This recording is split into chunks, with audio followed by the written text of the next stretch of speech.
Hebreus 10, 35 e 36. Não rejeiteis, pois, a vossa confiança, que tem grande e avultado galardão. Porque necessitais de paciência, para que, depois de haver desfeito a vontade de Deus, possais alcançar a promessa. Santo Deus, ó Pai amado, nós mais uma vez agradecemos ao Senhor pela oportunidade de estar aqui e receber as suas instruções, receber, ó Pai, mais uma porção da sua palavra maravilhosa e que venha e preencha nossas vidas e nos encha, ó Pai, nessa manhã do seu querer, do seu amor, de plena confiança, certeza que o Senhor continua a nos guiar, continua a nos sustentar. Nós lhe agradecemos em nome do Senhor Jesus. Amém. Amém? Então, carta aos Hebreus, como o nome, né, já está colocado, obviamente é um livro direcionado muito mais, primariamente, para os hebreus, para os judeus que tinham se convertido. Então, primeiramente, esse é um livro direcionado mais ali para os hebreus, para os judeus que estavam se convertendo ao cristianismo. E no começo do cristianismo, eles eram a maioria. A maioria eram de judeus que estavam se convertendo. A maioria não era de gentios, como nós, tá? Eram de hebreus. Mas, claro que, assim como o Antigo Testamento inteiro, que é a história e a experiência e as promessas para o povo hebreu, nos trazem muitos e muitos e muitos ensinamentos e exemplos, também é claro que a carta aos Hebreus vai nos falar diretamente, como cristãos também que somos, e nos levar a fazer paralelos entre as histórias de cada um. Para o quê? Para que a nossa fé seja avivada e a confiança seja avivada e a gente continue aqui a nossa caminhada, até quando Deus nos permita. Cabe lembrar que a carta aos Hebreus, então, ela vem não só para dar uma injeção de confiança e de ânimo naquele pessoal ali. Por quê? Porque você imagina, os judeus nesse período já não eram lá aquele povo tão bem querido, eram cidadãos de segunda classe ali, porque o Império Romano dominava.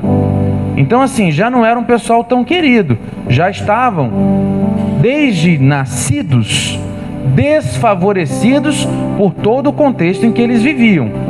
E agora você veja, dentre o pessoal que já era desfavorecido de nascença, tá?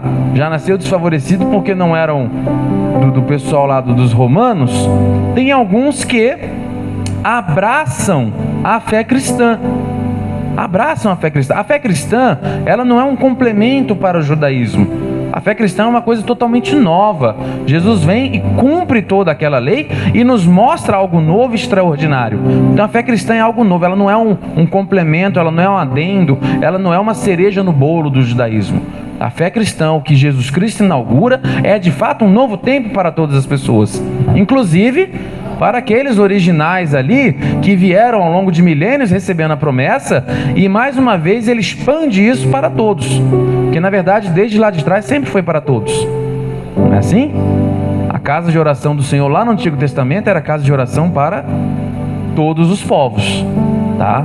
Algum judeu que em algum tempo da história começou a fechar para eles, sempre foi para todo mundo, mas Jesus vem e inaugura essa fase. Então você veja, aqueles que já tinham nascido numa situação desfavorável, ali como judeus, agora ao abraçar a fé cristã, vão contar também, no mínimo, com a má vontade do seu próprio povo. Já não tinha boa vontade do Império Romano, já não tinha boa vontade de outros povos ali que tinham na região, e agora eles não contam com a boa vontade do próprio povo deles, porque estavam abandonando a fé judaica dos hebreus e adotando aí esse Cristo, né? Esse que chegou aí e fez essa bagunça toda. É assim que ele era visto, que tentou essa revolução toda. Então era um pessoal numa situação muito vulnerável, em que não se podia contar nem com os seus. Você imagina? Nos momentos de dificuldade da vida, como é importante ter alguém com quem contar, não é verdade? Olha, se pode contar com alguém da família, que bênção! E quantas vezes não se pode contar nem com a família? Mas tem pior ainda, né? Pior que ainda é que quando a família é a causa do problema, né? Aí fica parecido com a situação deles. Além de não poder contar com a família, a própria família a causa do desfavorecimento, né? Aí às vezes você pode contar com irmãos da igreja. Só que outras vezes, assim como a família é a causa, às vezes dentro da própria igreja existem causas de sofrimento para os outros. Que triste por um lado, né? Por um lado é muito triste, mas não sei se serve de alento. Sempre foi assim. Sempre foi assim. Aquilo que nos sujeita hoje sujeitou a muitos e muitos outros ao longo da história.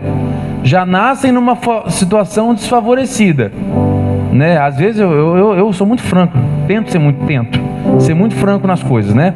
Às vezes eu me pego meio revoltado, falo, Senhor, eu tinha que nascer logo aqui, né? Na América Latina. Por que eu não nasci na Suíça, na Alemanha? É sério, eu falo. Eu acho que quem está perto e escuta isso deve achar que eu estou brincando, mas eu não estou brincando. Quando vocês ouvirem esse mimimi, é de verdade. Senhor, por que eu não nasci na Suíça, na Finlândia, né, na Suécia? Me colocaste no Brasil? Eu me pego nesse mimimi às vezes. Então assim, porque a gente nasceu na periferia do mundo, não é verdade? Então assim, é parecido com fazer um pequeno paralelo ali com os hebreus. Já nascemos na periferia do poder, né? O poder está para lá e nós estamos para cá, igual eles. E às vezes aqui na nossa caminhada, as dificuldades inerentes à vida de qualquer um, elas vêm. Porque o rico, muito rico, poderoso, ele também fica doente. Ele também fica. Uma mãe, um pai, um filho, um irmão do rico todo-poderoso também fica doente. E também... É o que eu ia falar, obrigado. E também morre. E também morre. Ah, qual a diferença? Não, vai no velório do rico, é tudo bonito, esplendoroso. Ali do pobre, né? O pobre às vezes está lá no Carminha, né? Ou lá no Rio, pior ainda, né? Lá onde a gente morava, lá o cemitério de Bongaba.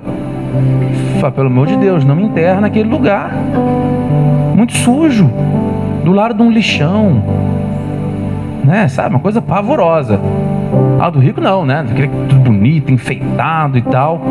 Mas, gente, o que ocorre ali com o féretro ali, depois é a mesma coisa. Todo mundo vai apodrecer, igualzinho, tá? Pode ter a casca mais arrumadinha, mas a natureza é a mesma. Mas voltando, o rico também sofre. Claro que ele sofre diferente, né? Às vezes sofre na beira da piscina, sofre andando num carro de luxo, mas sofre também.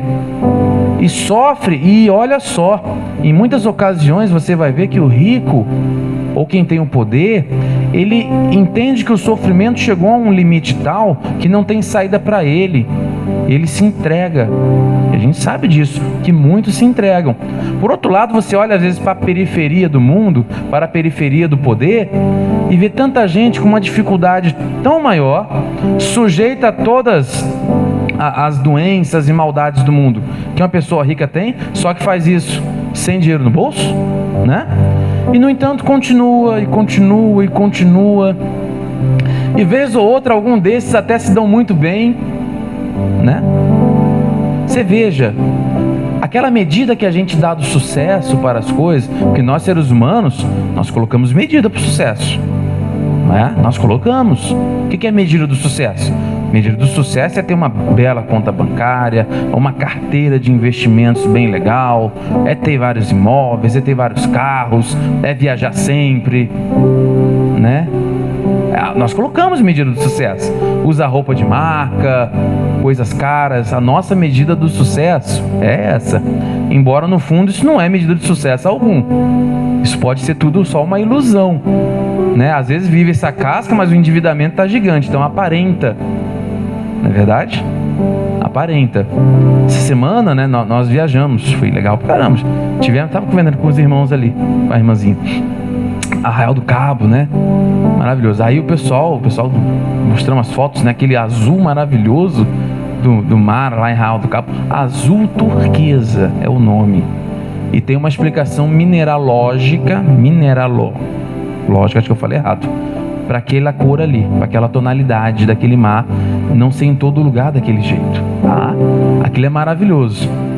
Aí o pessoal, nossa, isso que é uma vida de quem tem dinheiro. Eu falei, mais ou menos. Porque existe uma foto que ninguém mostra.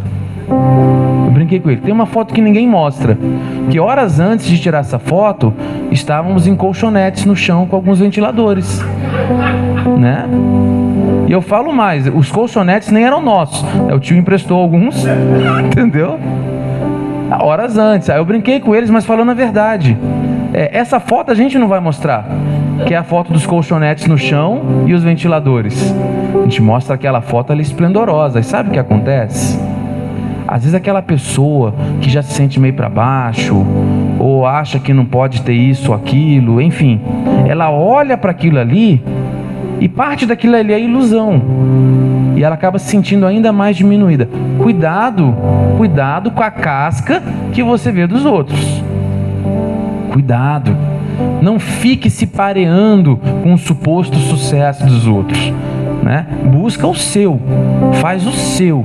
Aquilo que está ao seu alcance, aquilo que Deus te permite, faz a sua estrada. A estrada do outro é a estrada do outro. Se ele é bem sucedido, mal sucedido, é isso, é aquilo, isso é o outro.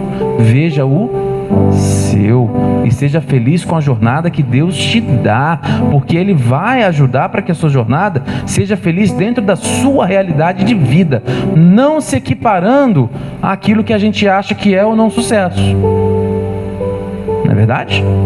Isso é uma verdade. A gente não fica se equiparando com ninguém. E estamos aqui nós, na periferia do mundo. Na periferia do mundo. E alguns anos atrás, agora até que não, ser evangélico aí está quase que virando moda, né? Mas aqueles que são um pouco mais velhos, aqueles que não têm 17 anos, né? Que bronca, né? Os caras que tem 17 anos aqui, meu. Trocar, a gente pode somar as idades e dividir. Cada um fica com o quê? Com 30 e pouco? O que você acha? Não, ele não quer. Ele não quer.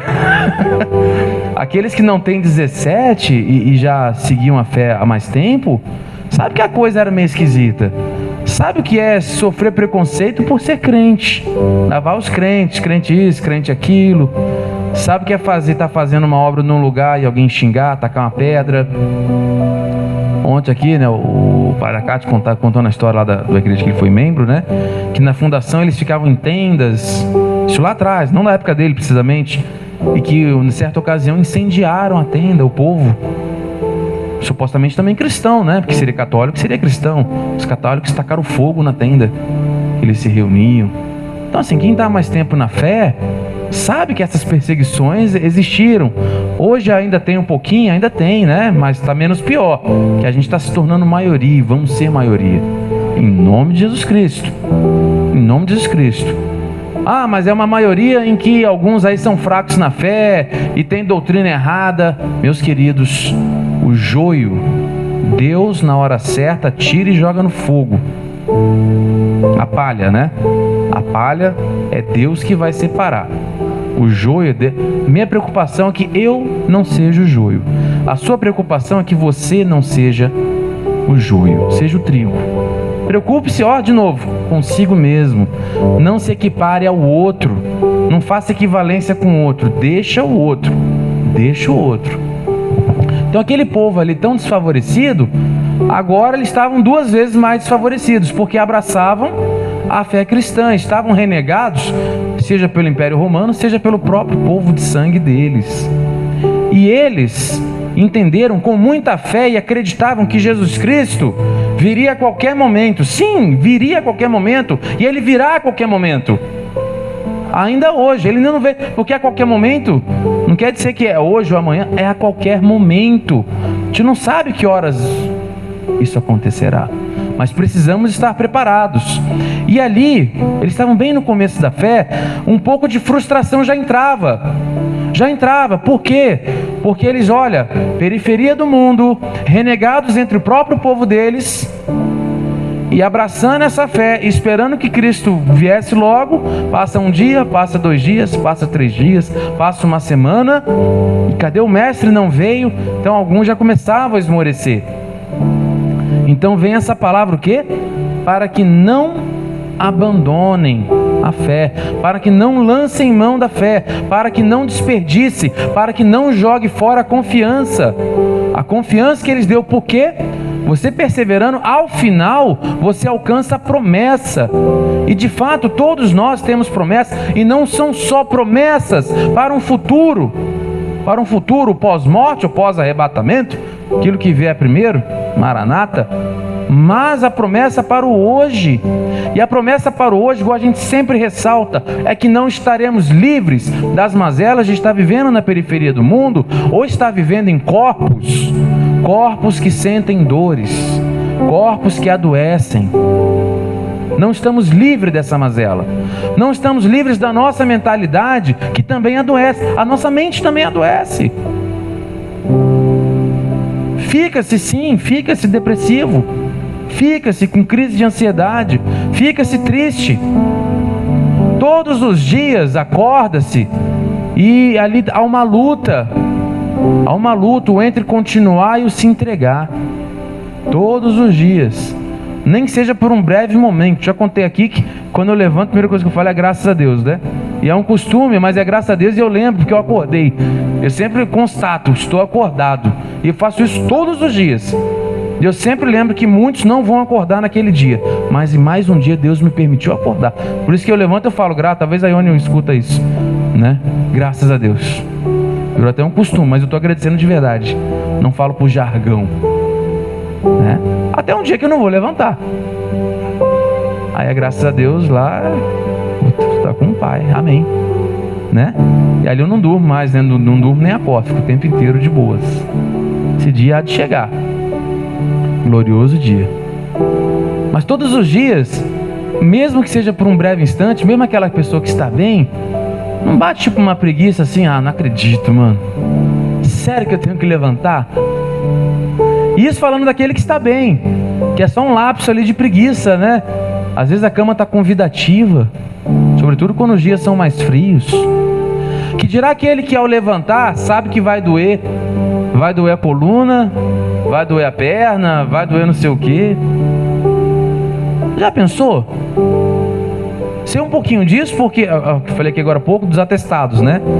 Antes da Covid tinha um de quando a coluna travou. Só que assim, claro, teve aquele dia pior em que eu tive a pequena experiência de passar um dia em cadeira de rodas. Isso lá no hospital, que não tinha mesmo como andar, na cadeirinha de roda, né? Então foi uma breve experiência com isso. E depois, por alguns meses, né, 2 para 3 meses, sentava, tudo bem. Ficava bem acomodado, o problema era levantar. E toda vez que levantava, saia assim, ó. Até parece que, né, o óleo lubrificar as juntas e ficar normal. Foi uns 2 meses assim, doía. E antes de levantar, em qualquer momento, dava aquele desânimo. Poxa vida, eu tenho que levantar de fato. Então pelo menos ensinou um pouco a ter empatia por pessoas que às vezes têm dores crônicas, ou que já tem um problema de saúde que é contínuo, e ver que aquilo que nos parece tão óbvio quando estamos bem, às vezes para o outro é muito difícil. Isso nos ajuda a não emitir julgamento contra ninguém. Mas por outro lado, olha, sempre reforçar que apesar das dores, pode sim, e continue insistindo. Não deixe de levantar. Não deixe, se ainda tem como, levante. Levante e faça. Levante e realize. Tá? Ao final já contei, né? Já estávamos 2 meses nessa. Acho que eu já contei aqui. Eu cheguei lá na Monte Sinai. Era o final de um ensaio. Eles estavam terminando de ensaiar ainda lá embaixo. Não tinha o templo em cima. Eu cheguei lá, enfim, e como te levantaram do carro, tava ainda daquele jeito assim. Ficava um bom tempo assim, né? Aí às vezes até assistia uns cultos em pé lá atrás. Por quê? Porque se sentasse ia levantar torto. Aí o Kleber toca bateria, vocês conhecem? Prega também, pregou aqui já, né? Aí acabou o ensaio, aí ele vê assim, não aceito isso mais não, já chega. E já chega, não, já chega. Aí chamou todo, não, joelho aqui, ele, joelho aqui, vamos orar aqui que eu não aceito isso mais não. Eu falei, tá bom. Joelho ali, eles oraram em volta ali e decidiu, melhorei, tô até agora. Foi o Kleber, ele veio, não aceito isso mais não, já chega. Tava uns 2 meses já chega, não aceito isso mais não. E, ó, Até agora tá bom, continuar. Amém? Mas veja, apesar de estar sujeito a dores, claro, foi um pequeno período, né? O Senhor, pela misericórdia, agiu, e ainda fica um testemunho, olha, de mais uma vez experimenta um pouco do poder de Deus. E o que vem a dizer para nós: não desista nunca, não lance fora a fé. Porque às vezes a gente pode olhar assim: poxa vida, eu tenho fé no Senhor, eu não estou por aí fazendo as coisas erradas, eu sirvo o Senhor, mas as coisas não acontecem, poxa, não deslancha, minha carreira não deslancha, tomei DP na faculdade, o salário tem que lutar para chegar ao dia 30, parece que nunca chega. Tem gente que vive assim, né? A aposentadoria não saiu, né? Aí a sara de um problema aparece outro, sara do outro vem um outro, sara do outro vem um outro. E aí entra um questionamento, né? Pô, será que vale a pena? Ah, tudo a mesma coisa, abandonar tudo de mão. Não, o Senhor diz que não. O Senhor diz que não. O Senhor diz: olha, eu continuo cuidando de você. Eu sei que as dores vêm, eu sei que as dificuldades vêm, eu sei que as encrencas vêm, né? Em que muitas não dependem de nós, às vezes está no nosso entorno, né? É com colegas, é com familiar, é com vizinhos, ou coisa do gênero. Vem, elas vêm e virão, mas elas também passarão. E se você mantém a sua fé, você continua, porque Deus tem prazer em você, e você vai até que alcance a promessa que tem, porque quem prometeu é o fiel e cumpre tudo. Então a gente não esmorece. Ninguém está dizendo que a jornada é fácil, ninguém está dizendo isso. Às vezes nessas horas assim, eu sempre fico lembrando assim dos náufragos, né? Eu lembro de uma época que eu li nessas revistas, agora não lembro se foi na Super Interessante ou se foi naquelas seleções, lembra de Header de Digest lá, né? Muito bom aquilo ali. Eram os melhores artigos publicados no mundo, os caras selecionam, acho que tem até hoje, né? Não sei se tem os livrinhos ainda, ou são digital. Chegou a assinar aquilo ali? É legal, né? Ah, o Noboro, com certeza, é a cara dele. É a cara dele. Ele é muito bom. Acho que foi ali que eu li de um que passou meses no mar. Meses, né? Aí tem umas frases assim, que é meio de náufrago mesmo. Metade do tempo você luta pela vida, outra metade você pensa em se matar. É uma frase meio de quem passa a situação extrema, né? No momento você quer lutar de todo jeito para continuar vivendo. No outro metade do tempo você quer dar fim àquele sofrimento. Eu lembro de um que disse que quando não tinha mais nada, estava no zero e aquilo acabou mesmo. Ele rasgou um pedaço da camisa e comeu um pedaço de pano. Comeu um pedaço de pano no desespero da fome, e falou assim: quando aquele tecido chegou ao estômago, claro que estava lendo traduzido, né? Aquilo me encheu de esperança. Olha, sério, bom, imagina, comeu um pedaço de camisa e diz que quando aquilo bateu no estômago, se encheu de esperança. Se encheu de esperança e sentiu que ia viver. Gente, é forte uma frase dessa. Você comer um pedaço de camisa, te encher de esperança e sentir que vai viver. Não, de fato viveu, até porque contou a história. Contou a história e sobreviveu. Às vezes aqui parece que estamos como náufragos, né? Metade do tempo lutando pela vida, outra metade pensando em desistir dela. Ué. Mas não se julgue nem se condene por isso. Não se condene, não. Sempre falo, não adicione peso e condenações aos sofrimentos que já são inerentes à vida, porque o Evangelho é libertador, ele sempre vem para aliviar as dores e aliviar o pensamento. Antes confia no Senhor. A confiança você tem que manter. Para o quê? Para que as coisas vão ficando para trás e você segue adiante até que alcance aquilo que o próprio Deus já determinou para a sua vida. E os pensamentos dele para você são os melhores. O mais importante é o final da caminhada. Então a caminhada aqui ela é acidentada. E lá no versículo 38, que é famosaço, né? Mas o justo viverá da fé, e se ele recuar, a minha alma não tem prazer nele.